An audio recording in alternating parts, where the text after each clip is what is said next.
Hypno music. Yeah, gotta let it go. Knees on the ground and I let it go. Yeah, I'm loving my life. Yeah, I'm loving my life. Yeah, gotta let it go. Hands on my knees and I let it flow. Living my life. Yeah, I'm loving my life. Shake it down to my left. Shake it down to my right. Reach towards the sky and widen round and feel fine. Shake it down to my right.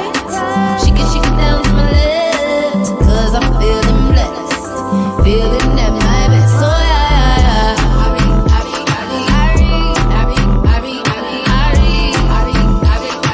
Cause I'm feeling blessed. So yeah.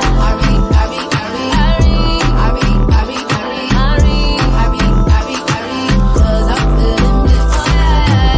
Man, I'm so grateful. Wake up in the morning, rise and thankful. Hey, I'm loving my life. Yes, I'm loving my life. Hey, that's right, my damn soul. Living in the past, they don't let it go. Living my life, standing the test of time. Shake it down to my left. Shake it down to my right. Reach towards the sky and widen round and feel fine. Shake it down to my right. Shake it down to my left. Cause I'm feeling blessed. Feeling at my best. So yeah.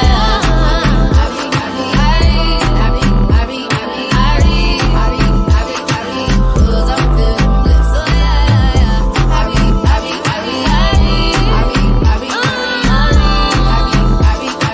Cause I'm feeling blessed. Nebe barikiwa. Nebe barikiwa. Nebe barikiwa. Nebe barikiwa. Nebe barikiwa. Nebe barikiwa. Nebe barikiwa. Nebe barikiwa. Nebe barikiwa. Nebe barikiwa. Nebe barikiwa. Nebe barikiwa.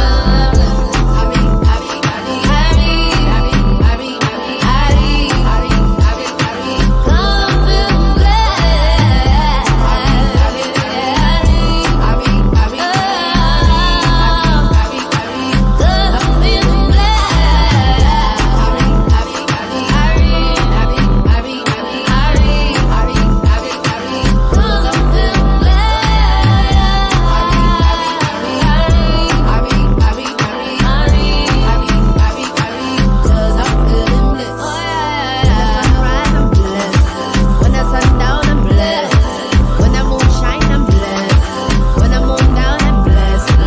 When the sun rise, I'm blessed. When the sun down, I'm blessed. When the moon shine, I'm blessed. When the moon down, I'm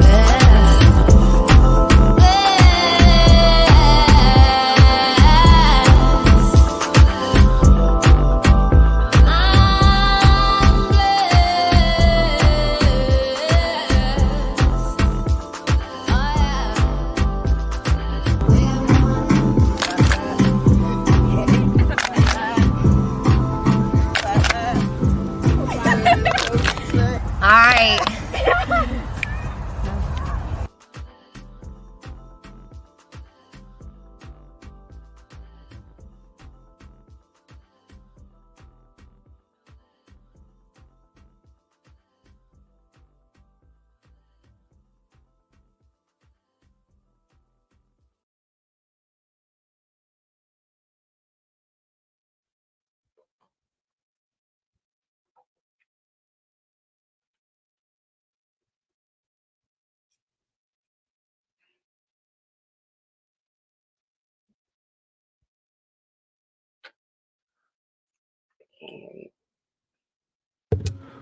Peace and blessings. Welcome to another episode of Do Knowledge Radio. Placement Knowledge is born. This is your host, Knowledge One. I'm definitely blessed here to have a best life whisperer in the building, okay? She whispers unto us wise words and wise counsel, and we convert that to live our best life, okay? No matter where we are in our station in life, and no matter where we want to situate ourselves around the globe, okay? So it becomes my honor and privilege at this time to introduce some to the others, the feminine facilitator. Miss Cha Jones, welcome to the platform. Welcome, welcome, welcome. How are you feeling today? I'm blessed, as the song was Hey, saying. I'm blessed. I'm hey, fabulous. okay, okay, okay. We here today to hear some of your journey. You know, how did you go to this and transform to this magnificent facilitator that you are today? You know, what got you started? What were some of the things you learned along the way? You know, things like that. So we'll start. Yeah, absolutely. So let me just start by saying this. I am an emotional intelligence coach, and I work with individuals who want to have a softer life. I specialize in expatriate coaching, meaning I help people who are interested in moving or living abroad. I've been doing it for about 15 years. And my journey actually started sitting on my couch as an unemployed individual who had been downsized living in Charlotte, North Carolina. And I literally manifested a whole entire, I guess, trajectory of my life. So I was, I was unemployed and I was like, I want to see the world. I want to experience something different. And I literally said that and went to sleep, literally. And when I woke up, it was like maybe about 4 or 5 o'clock in the afternoon. And I checked my email. And since I was unemployed, I was out there on job boards applying for jobs. And so a recruiter had reached out to me and sent me a job that was in South Korea. I looked at it and I was like, this is interesting. But again, I did not know that this existed. So for me, I looked at it, I was intrigued by it, but I was like, people do this? And I deleted it because I didn't have a point of reference, right? And I believe that when it's time for you to do something, you requested something and you manifested this thing to come into your life, then you just have to wait for the synchronicity and the signs to show up. And so that sign showed up, but because I wasn't aware, they say God takes care of fools and babies, right? So I was foolish in my understanding. So I deleted it. Well, the very next day, my girlfriend called me and said, hey, sit down. I'm about to go to Japan and I want you to go with me. We're going to go see the world and travel and do all these things. And I was like, how am I going to go with you? And she's like, we're going to teach abroad. And I was like, I don't teach. I do corporate stuff. And I was like, I'm teaching. Who am I teaching? And how are we doing this together? And so she was like, okay, let me explain it. Call this recruiter. And long and short of that, I called the recruiter. I did the interview. They accepted me into the program. But then the caveat was they didn't have any more jobs in Japan, which was what I was applying for with her. And I was like, well, okay, what do you have available? She's like, well, I have a position in Korea, which was exactly what had came to me the day before. And so I was like, okay, that's now I need to listen because this is synchronicity. And obviously, there's a reason I need to go to Korea. And so that's that began. That was in 2008. I left May, 3 days after my birthday, May 23rd. And next thing I knew, I was in Korea. And that's how my international journey began. Look at that. Look at that right there. Okay. Man. Whew. So it's your season, right? This is Taurus season, right? It's Taurus season Hey, okay, all all day. right. So what was that first experience for you traveling abroad? You know, you're not only the president, but you're also a client. You know, what's some of the things that you had to apply or kind of adapt to in your first, I don't know if that was your first experience, but what was that like traveling abroad for you? Yeah, so at that time I had only been there's 50 states. I had been to 40, I don't know, 45 of the 50 states. I had been to Hawaii and I had also been to Puerto Rico. So those were equivalent to being abroad, but without a passport stamp, right? So this was my very first international experience, period. And like I said, my birthday was 3 days before I left, so I had just turned 33. So I wasn't a spring chicken. I mean, it's relative depending on what you think 33 is. But yeah, it was it was quite interesting because at that time, bird flu had just like been a thing where they were like talking about it and stopping flights. And I remember the school called me like 12 hours before I was supposed to leave and was like, hey, can you go get these? I was like, it's the middle of the night. No, I can't do that. But overall, my experience was great. Now, for those people who don't know anything about an expat life, um, there are traditional expats and or what I would call traditional expats, and those are the people who have assignments. Somebody is sending them somewhere. And then there are self-initiated expats. Those people are sending themselves. And so I was on an expat assignment. So I had a flight that they sent for me. They sent a driver to pick me up, to take me to my new home. My director met me.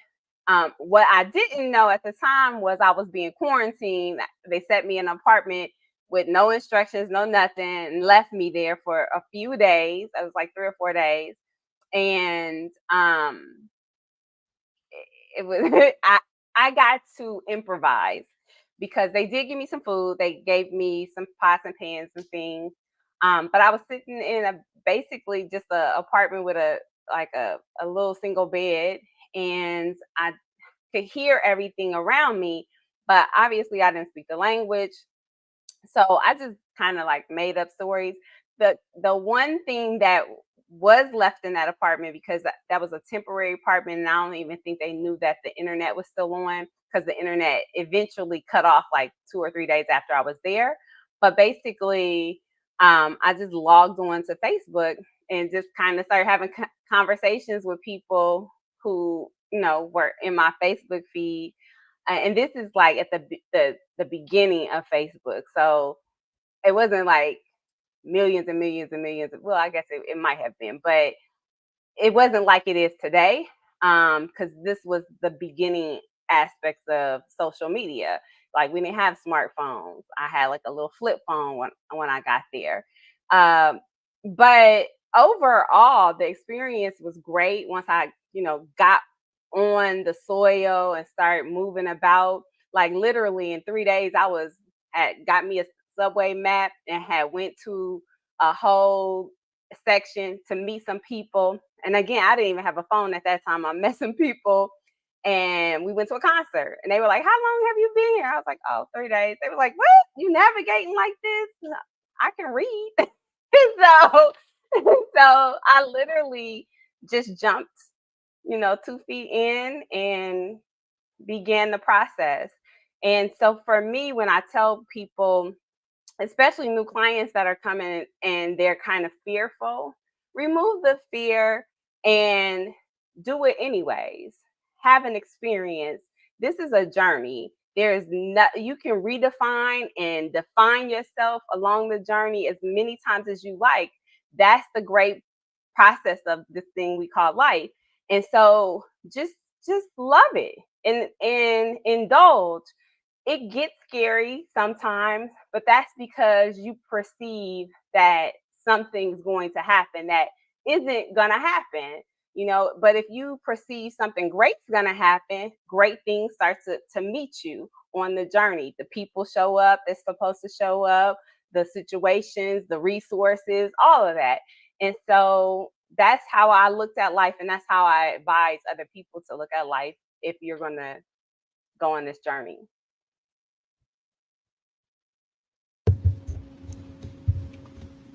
So, how did you transition from that experience to some of the things you working with now and some of the people you're working with now? And what was it like, with your first client versus how you deal with clients now?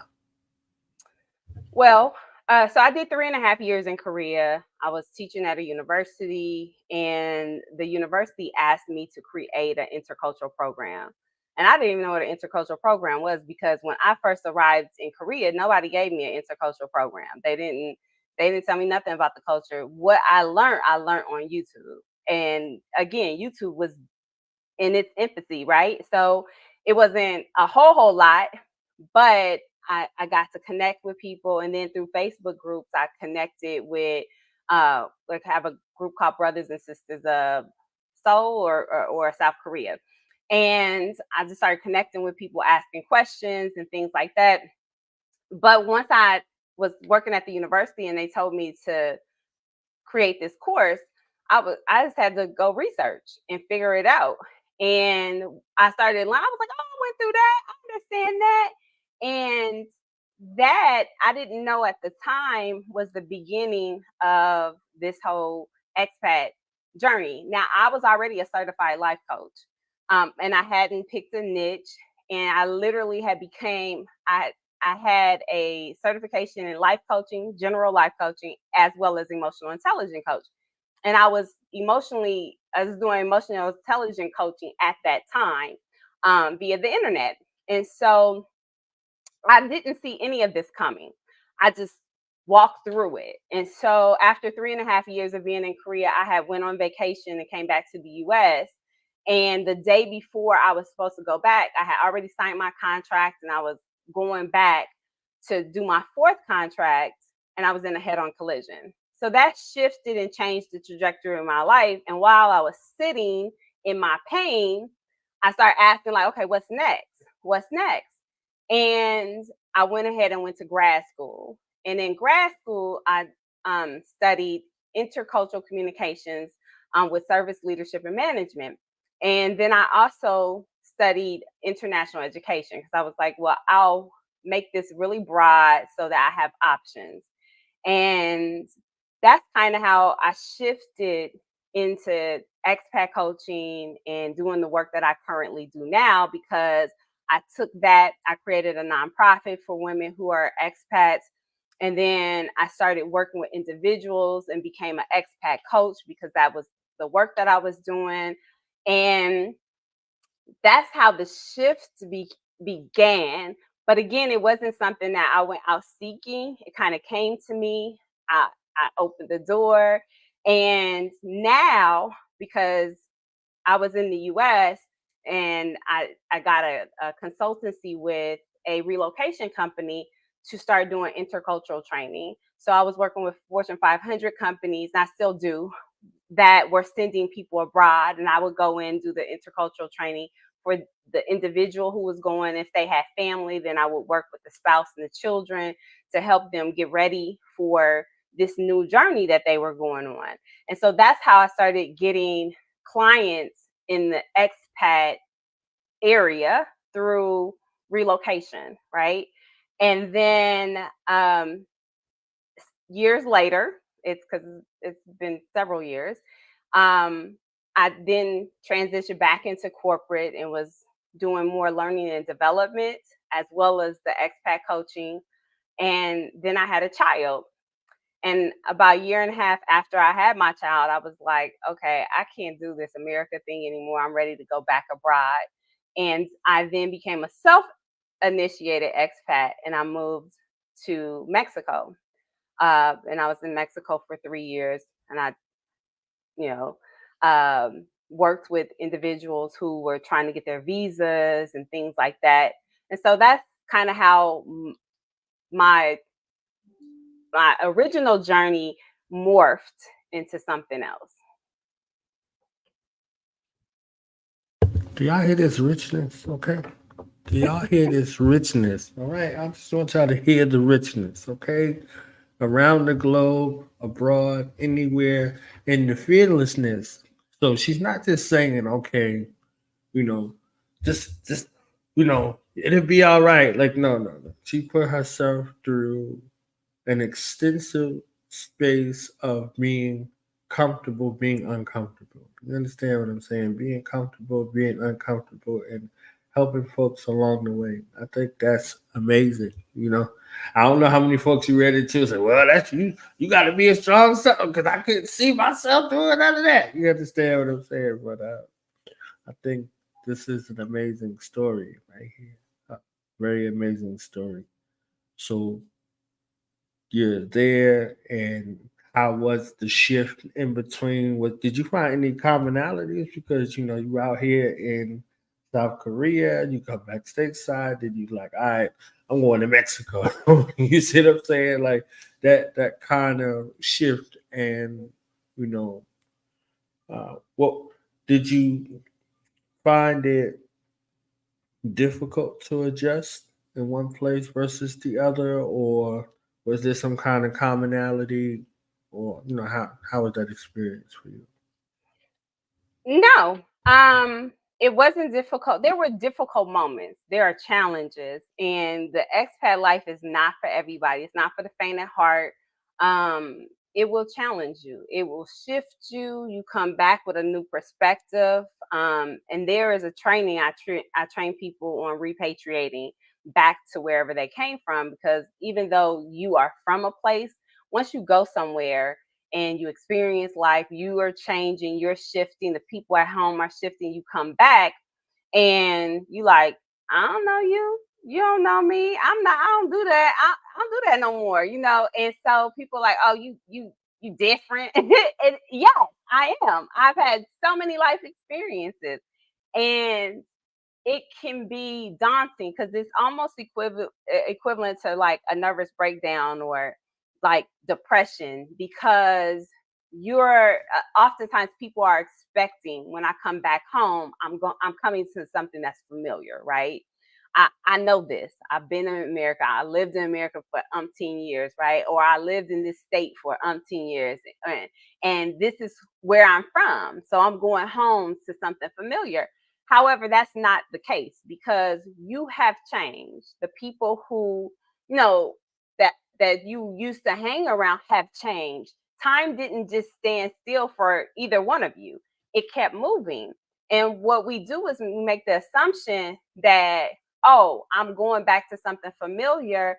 I know that. You don't, because you're different. You're coming from a different vantage point, and you see things differently. You've experienced a whole nother culture. You've experienced different situations and had to overcome certain things, and time didn't stand still. And this is true for students who go to college.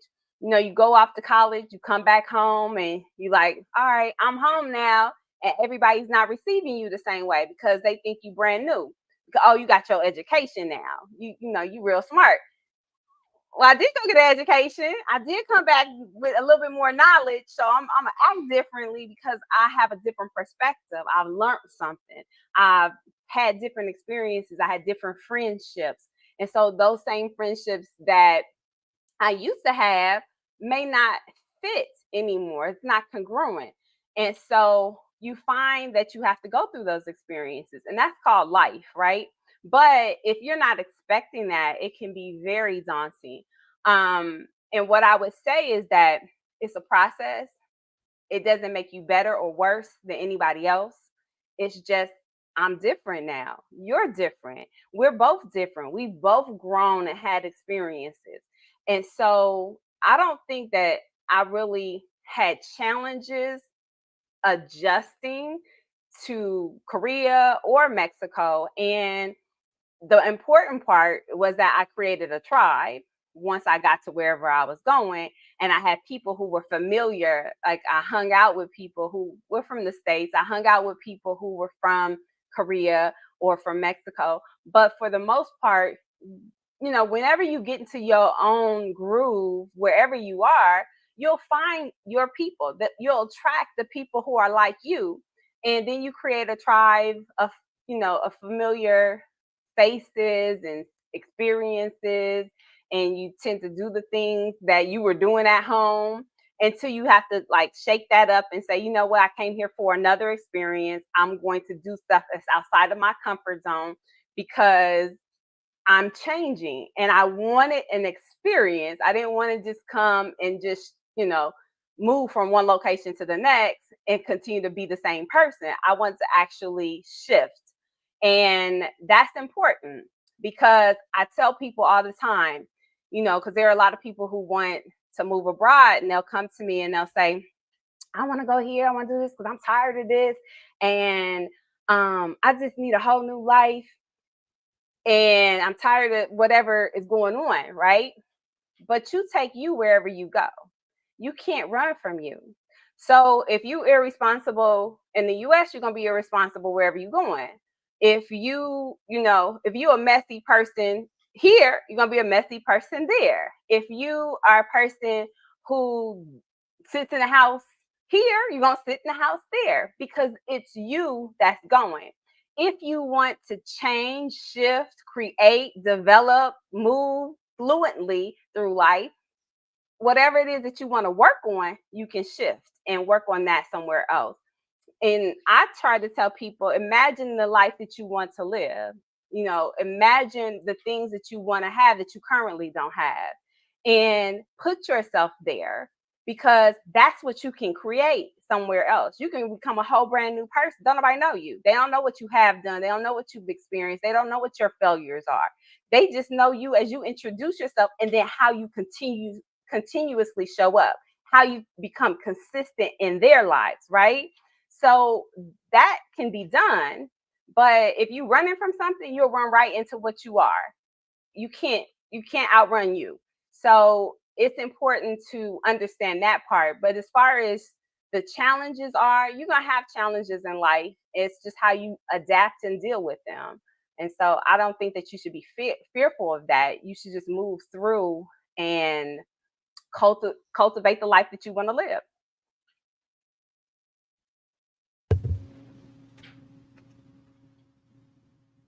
Oh, you said a lot right there. I'm sorry. Want to let it. I No, was like, you I just should break right talk to here. me. Look, I love it. I'm telling you, this is beautiful. This is beautiful.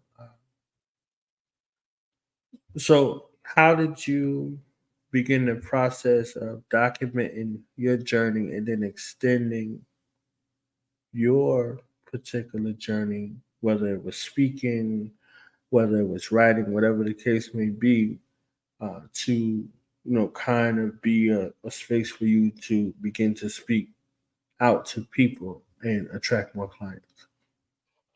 Well, when I was in Korea, I was a teacher, right? So I taught Mhm. at a university. I spoke every day. That is normal, right? And then I joined Toastmasters, like maybe 3 months after I got to Korea. I joined Toastmasters. I looked at their program and I was like, this looked like it take a little long time if you do it this way. But I'm gonna do this. I'm gonna be a competent communicator in this amount of time. And I did it like in less than 60 days. I went through all my speeches and became a competent communicator. Then I started booking myself. Like there are bases in Korea. There's like 20, I think it was like 23, 25 bases in Korea. And so I started connecting with, they have the Divine Nine in Korea. I started connecting with like the Deltas, AKs, the Zetas, and I would send them information about me speaking. And then if they had an event, then I would go speak. And then one day, someone contacted me and said, "Hey, I have a commander who needs this program done at this particular base. And I heard you speak. We would love to have you speak." So then I had this paid gig that sent me to this base, and I spoke at the first. It was the first women's event that they had based off of this new like it wasn't International Women's Day because it was in the fall. I can't remember what it was called, but they gave me an award, all this different stuff. And so I had begun doing what I always knew that I was supposed to do, which was speak. And I had already written a book. But then once I went to grad school, my dissertation became a published. It's published as a book, but it's a public report of what I was doing, and I was talking about the new global migration, the international migration, with Black women opening up and starting to move abroad again. And so then I wrote that book, and I wrote a couple more books. And then I, when I came back and I was doing the trainings, I trained people. So I'm still speaking and facilitating and doing workshops, and then held a conference for travelers, and then started working with different conferences and planning events where I could speak, but also giving platforms to other women to speak. And yeah, it just kept shifting, and as I shift, then the platforms are, and then while I was in Mexico, I created a platform called Life's a Vacay, which is a podcast, and I just talk to individuals who blur the lines between work and play, because what I realized is that I could basically work anywhere from 5 to 12 hours a week in Mexico, and then the rest of my time I spent talking to my girlfriends, going to the beach, being at an event, and living my life. And my life, I didn't need a vacation, because literally I did whatever it is that I wanted to do. And so I talked to individuals on my podcast about that. And now, as of yesterday, I've created my own YouTube channel where I am displaying visually a little bit more of my life. I have a 4-year-old son, and we travel. He's been to already, 6 or 7 countries. He's been to 3 different continents. And so I've been to 28 countries, and now I'm documenting that journey so that people can actually see that your life can be a vacay. No, you don't have to move abroad, and I don't advocate that for everybody. However, if you want to create a soft life, which I can help you with, and that is basically being attuned to your authentic self and showing up as you, and doing things where you don't have to hustle, where you don't have to, be grinding all the time and work 50, 60, 80 hours trying to make a dollar make sense for you. But you can actually be in the flow of your life and do the things that your life calls you to do, and show up authentically where you can do the work that you desire to do. And it doesn't take 40 hours to do it. Now, if you want to have a traditional job, that's fine, but have some work life balance. You can have more ease and flexibility and fulfillment in your life without constantly working just to make money, right? If you structure your life in a way where the money flows to you, you attract it, you're doing the things you love, you have more ease, more flexibility, less illness, all of these things, because you're congruent with the work that you're doing, and you're showing up authentically. So that's what I advocate, and I think that's part of the journey that I've been on. I love that. I love it. I love it. I love it. I love it. Okay.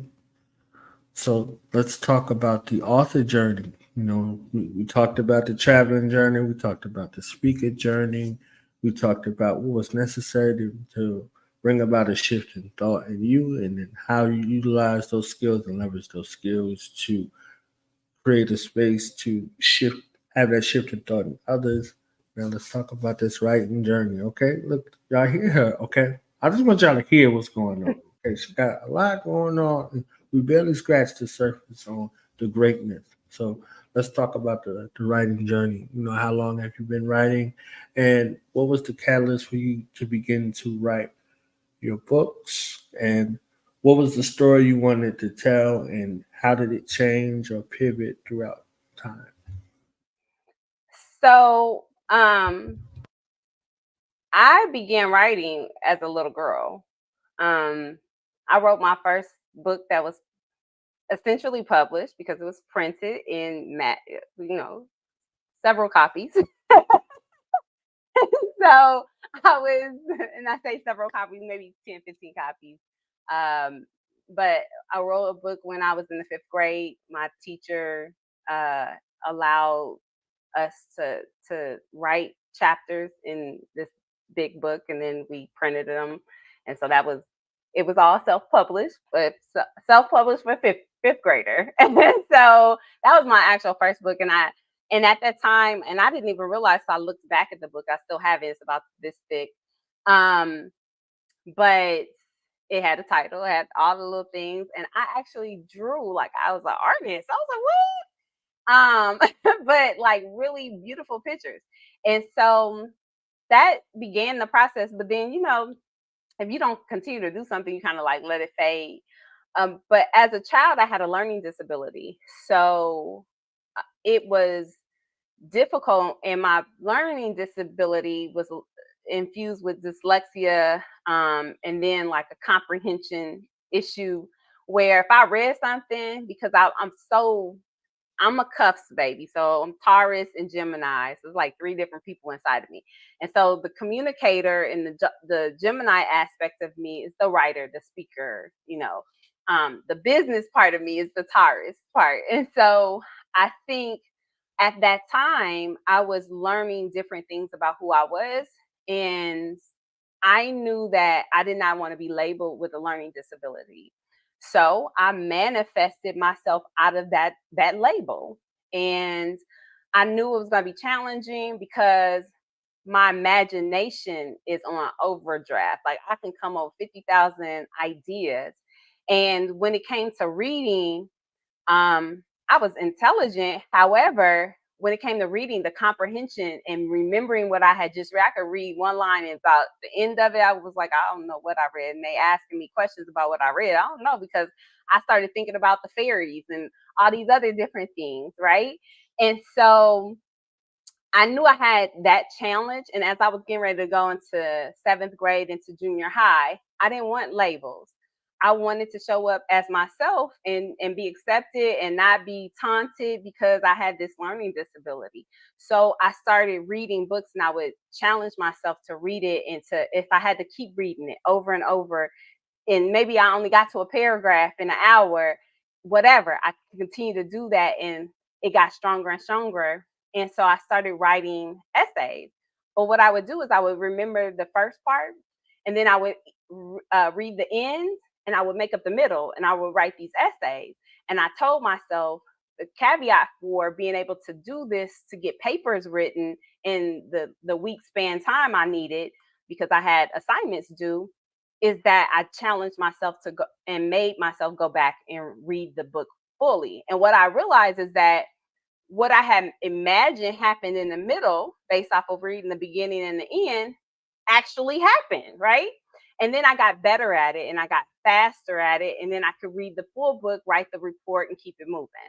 Then I entered debate class and all of that. So that allowed me to speak.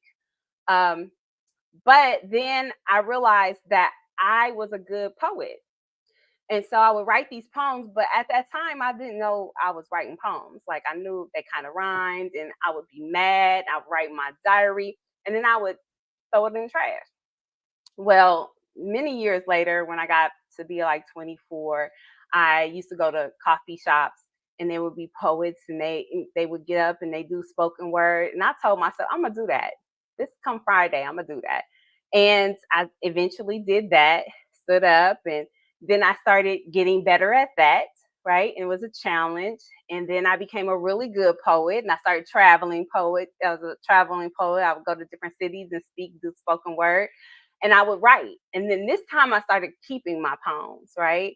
And then I created a compilation of the poems I was writing, called My Heart's Diary. And that was like my next book. Then I did another one. Then I wrote a book called Every Girl Needs Her Pearls, and just quotes that I had came up with. Then I had wrote another book about traveling. And then I recently wrote a journal about being a mother, it's called Reclaiming Myself. And it's a 12-week journal, about how to prioritize being a motherhood in motherhood. And I have several books on my my computer, but that's how I began being a writer, as well as doing more speaking, and it kind of has just morphed over time.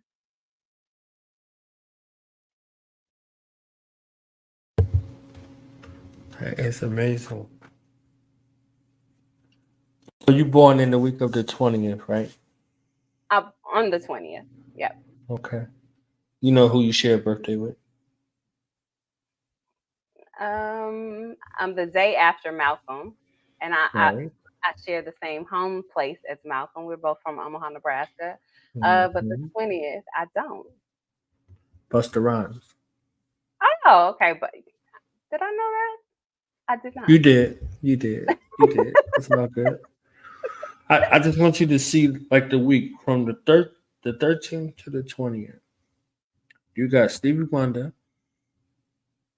you got Janet Jackson, you got Malcolm X, and you got Buster Rhymes on the same birthday as you in that same week. And Candy So just- Burris right. and So just and think about Cher. Is think it about Cher? your right. Think about your week.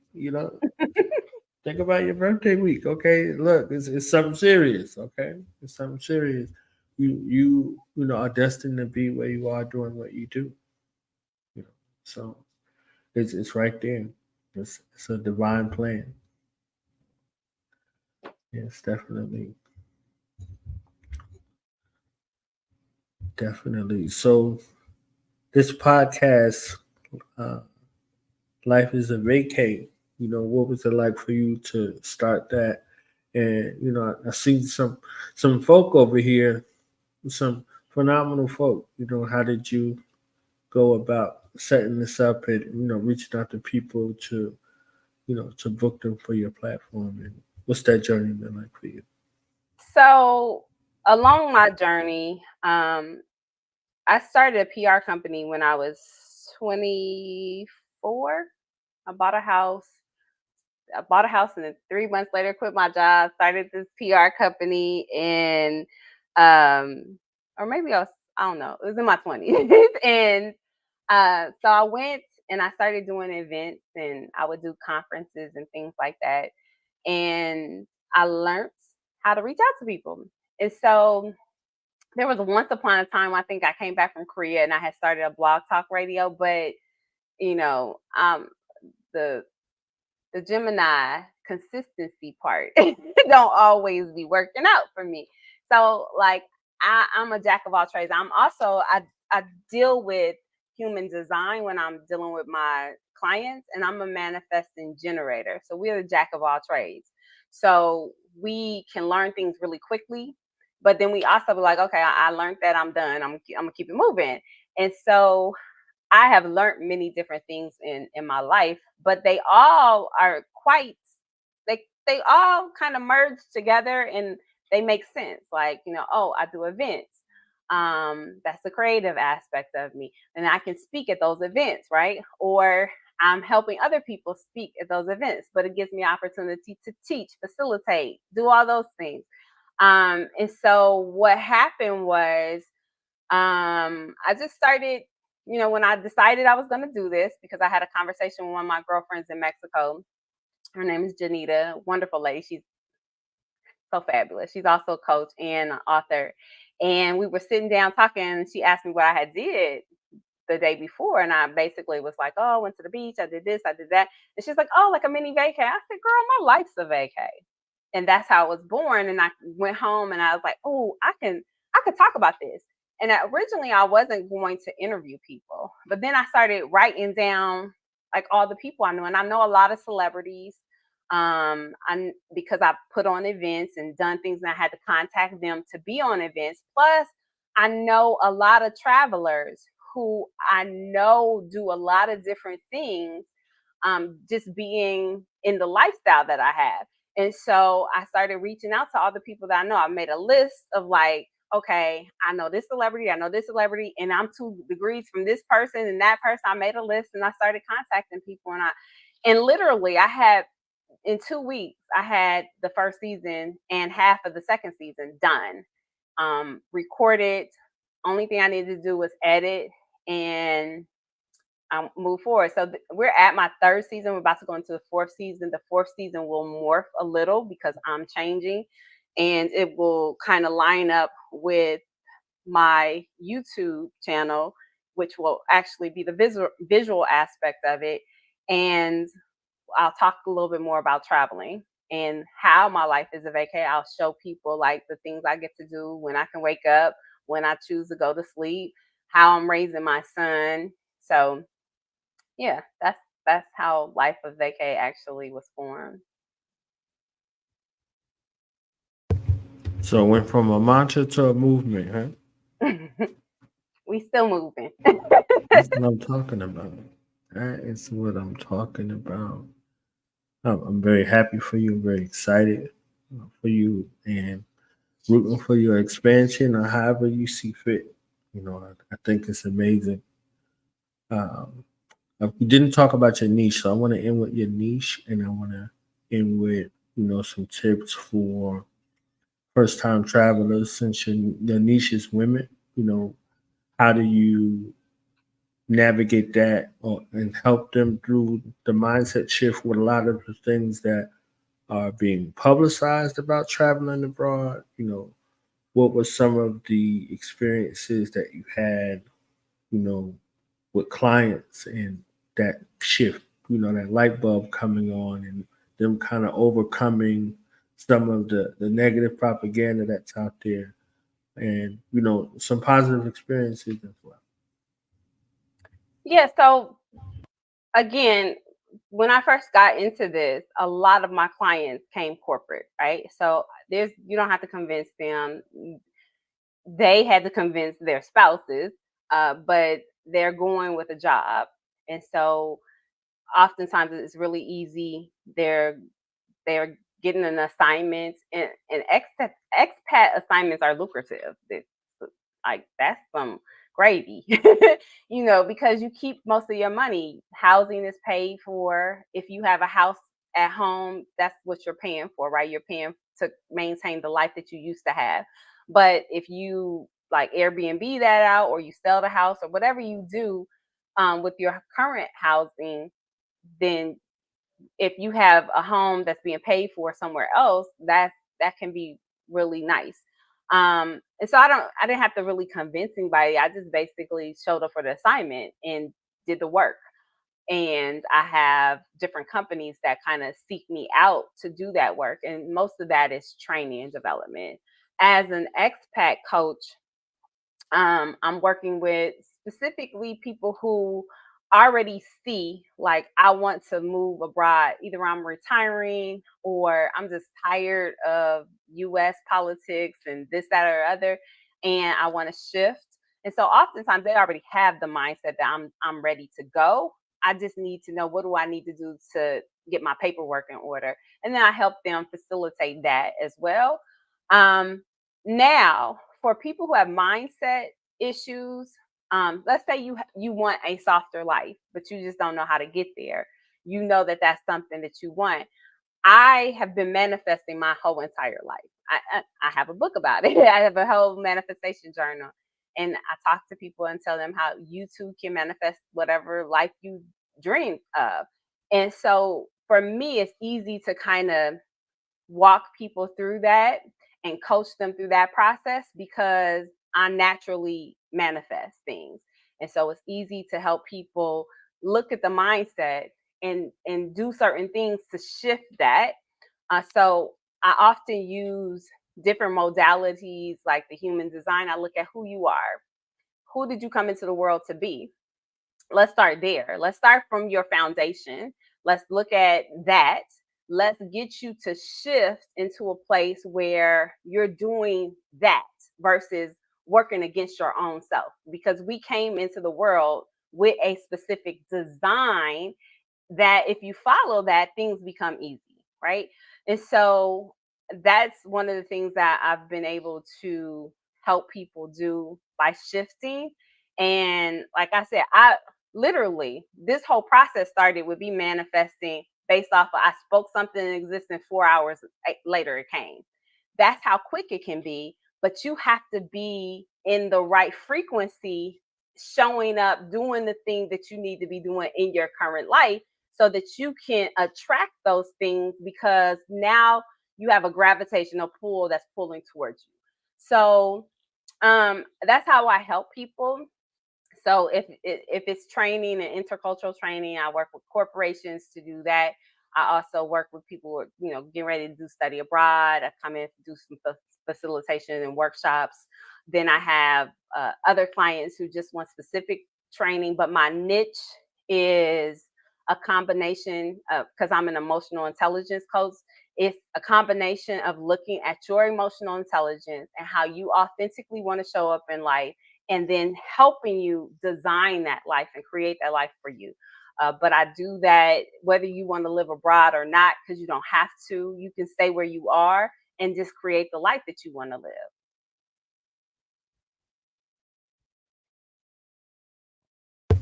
Y'all hear this awesomeness? Okay. Y'all hear this awesomeness? I am over awesomed at this point. Okay. I am over awesomed at this point.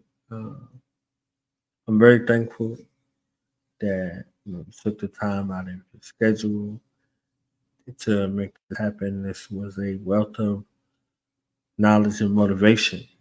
Some of the things that I needed to hear about some of the next steps that I'm taking. You see what I'm saying? So you helped me with my emotional intelligence and my little tiny bit of procrastination, okay? Because I'm a Gemini. You see what I'm saying? Tiny bit of procrastination and a tiny bit of that motivation to continue to stick through and see things through, because it's like, all right, I did that, like you said, it's bored, I'm bored, all right, what's next? What else do we do? So, oh, I wanted to do that, but I don't want to do that type of situation. So the amount of self-discipline that it takes to see something through, and that space of being fluid, with some of those things. So definitely thank you for your time. Do you have anything coming up? Any final thoughts? Any acknowledgments where people can find you, how they can book you? If they got the bankroll to book you, you understand what I'm saying, and get it together. And anything we need to be on the lookout for. Definitely. You can always reach out to me at my website, which is www.chajones.com. My YouTube is YouTube/@ Cha Jones. So that's kind of easy. Like, share, subscribe, and connect with me there. I just released my first YouTube. That was a challenge, but we're going to get better. So it was about me and my son being in Porto, Portugal. But yes, I have a free ebook. If you want to create a soft life, you want to begin the process, it's free. Go ahead and go there and get your free ebook. Also, you can check out Life's a Vacay. You can go to my website, lifesavacay.com, or you can look it up on Spotify, Apple, or wherever you listen to podcasts. Um, you want to be on my YouTube because I am about to go on a journey of a lifetime. As of this Sunday, I'm not telling anybody. So if you want to find out where I'm going and the experiences I'm going to have, follow me. And again, subscribe and share to YouTube and talk about it, because I'm about to really uh, make some big moves and transition to a couple different things. I have a book I'm working on that we're gonna try to get that done in 90 days. So we'll work on that title. It's a work in progress.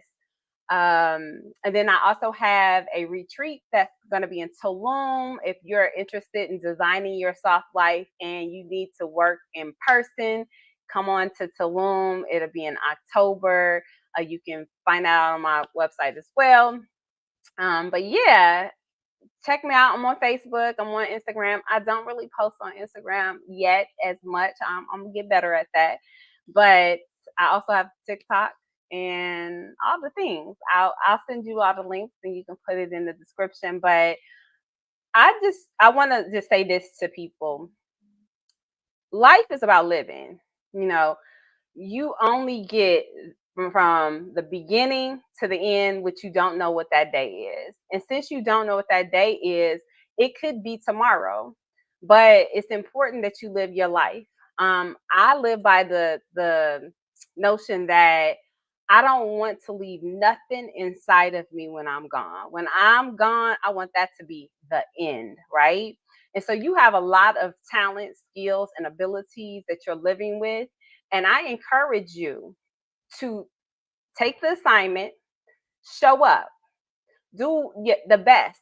that you can possibly do at this thing. And guess what? You are the author of all of this, and you have the ability to shift whenever necessary if it don't work out, right? So I don't fear going somewhere, because if I don't like it, I can always go home, and wherever home is, right? And I'm creating home as I go.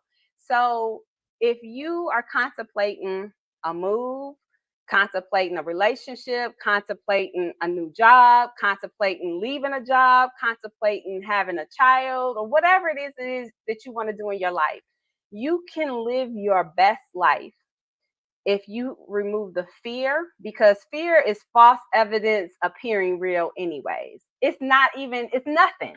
It doesn't even exist until you give it credence to exist. So live your best life. And if you don't know how to do that, I'm here. I have a 30-minute session. It's not a lot of time, but I tell people all the time, I'm not for everybody. So I want to see if it's a good fit for the both of us. And I can help you. And again, I know people. So if I'm not the right fit, maybe I know somebody who is the right fit for you to help design and develop the life that you truly want to live. And it's really about just taking the first step.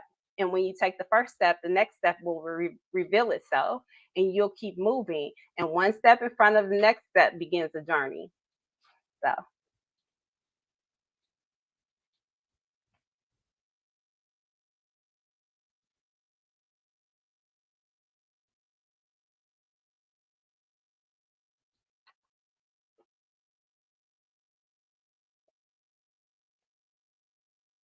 Did I lose you?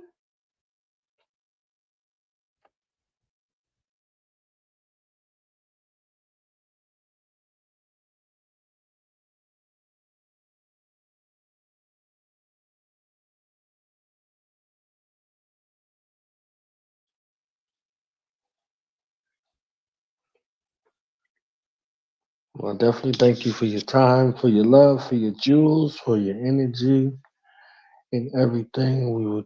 I definitely would love to have you again for a part two. So, after you drop the bomb on the folks, I'll be like, I wanted to know something about something what you was doing over there. Okay, so if you are free and willing to come back, we definitely would love to have you. Definitely. It was a pleasure. And thank you so much for having me. At any time, just invite me back. Yes, ma'am. You enjoy the rest of your day and continue to be blessed.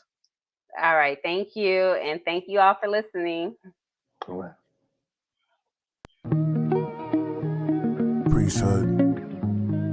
I miss you, mommy, kiss you, golly. Christian body, flying disc, reminisce of Garvey. Surrounded by the elders, probably. Then I sit with Gandhi. Mahalia, the whalers with Marley. Afro beats, a supernatural priest. Carry the sword of the Lord, clash with the beast. After me, there's casualties, catastrophes, disaster, drastically. I write along passionately, microphone mastery. Tribe known to Maccabees. They say I look like an Olmec. Books of the old text. African Bush or Kush or the Hoteps. After came a pharaoh who knew not Joseph. But kings reign the same apparel, same culture. Every time I rhyme, they add wings to my sculpture. Every line's a paradigm, supreme supernova. The being future holder. Elohim, see through dreams, out the rain, ride the streams like I'm Noah. Moses, I throw my staff, turn to cobra. Vipers fast, bite the staff, bite the soldiers. With this microphone, I'm everlast, I'm Jehovah. The first one to work, I'm never last, I'm the owner.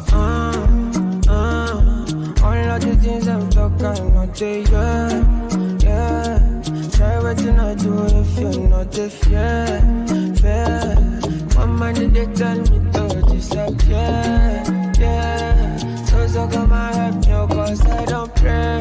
My man, I don't pray. Come on, man, I can't stay for one place. For God's sake, my day. Don't take my very from you.